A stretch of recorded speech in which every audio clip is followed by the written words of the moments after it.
The Long Way Home Supplemental, Gil's Night In. Courage. The bravest person that Trundre knew told her to gather her courage. And that was because he knew that she was afraid. He knew that she found people strange and difficult and unpredictable, and new people were even harder to understand for obvious reasons. Hence the courage. Verily, it seemed to her that she borrowed some of his courage rather than gathering her own, seeing as how she didn't have much to start with in her own estimation. But that was beside the point.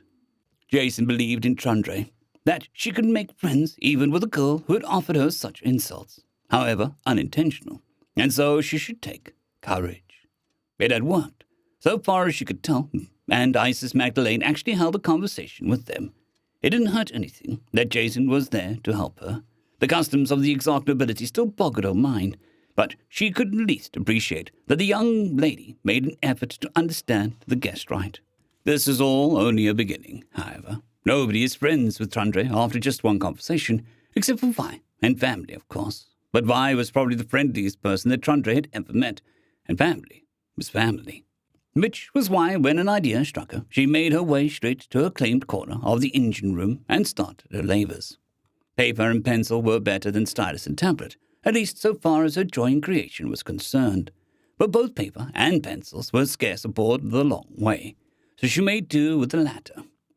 Trundre was bad at people, worse with talking to them. However, she was good with machines, good with tools, and she knew that there were few things better than when somebody gave her something that would help her in a tinkering hobby. She had a notion that other people weren't too terribly different in how they felt about her own favorite hobby. Thus, she began sketching out some designs for a sewing machine. There was an upside to sketching her designs digitally, and that was that a step was skipped. Even so, she felt a pang of longing for the feel of paper under her fingers and the sound of a pencil tip scratching across it. The thought of it even brought the memory of the smells of her old sketchbook and graphite to her mind, and she let out a wistful sigh as she worked to model her design with the preloaded parts already in the Longways computer systems for the 3D printer.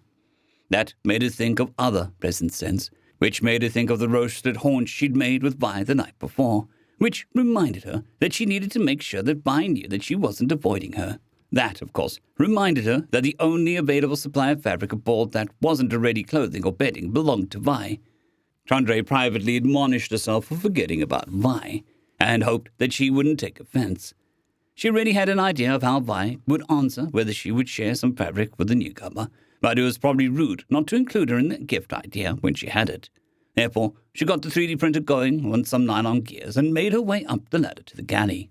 Vi, of course, was in the kitchen area getting something ready for someone. Trundre once again chided herself in her own mind for not helping before saying, "Vi, I'm trying to make friends with Isis Magdalene." Unlike most people, Vi wasn't put off by the directness from Trundre, which she appreciated. "Oh, but I think if you're a little patient, she'll come around." Trundre found how Vi felt that becoming friends was inevitable heartening, but she knew that people needed reasons to like each other. Vi was a sweet person who was good at cooking. It was pretty much impossible to not like somebody like that. Trundre knew that she had to work a little harder than that. She told her friend, "but I think I ought to put in some work. I started building her a sewing machine." "Oh, that's a great idea," the younger girl exclaimed with an unbridled delight. "As long as she likes sewing. She told me that sewing clothes was a hobby when she was at our fancy aristocrat school," Trundre explained. "Jason helped me talk to her earlier." "Oh," Vi said, her joy only growing. "Do you need any help?" "Yes," Trundre stated. "The machine will be useless to her without material." Oh, of course, Tren, I'll share. I think it'll be nicer to have more pretty clothes and the colors on the walls." "It'll take a day or two for the parts to finish printing," Trundre said. "Should I tell her?" "Tell who what?" asked Isis Magdalene from an aftward corridor. Trundre knew all too well that it would be useless to try to keep her the surprise intact. She wasn't any good at keeping secrets except by bluntly telling somebody that it was none of their business.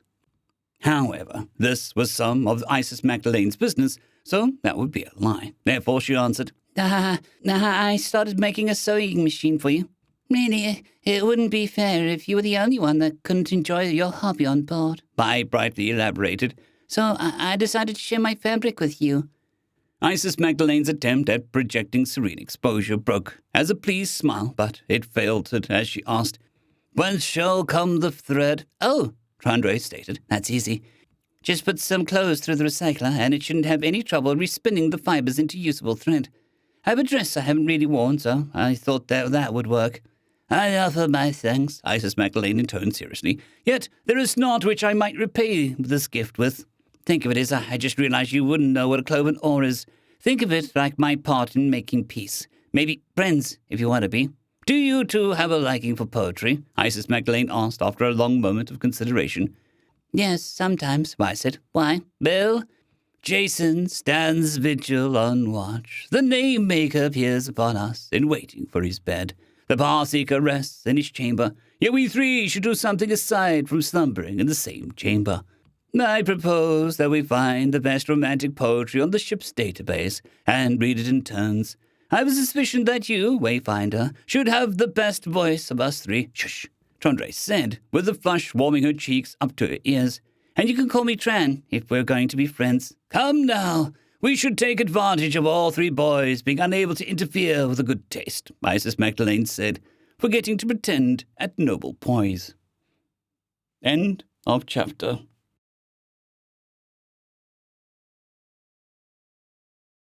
I'd quickly like to thank our Tier 5 channel members, Caspar Arnholtz, John Creighton, Manatharia, 050, Dragzoon WRE, and Elijah Silvercross. Thank you very much.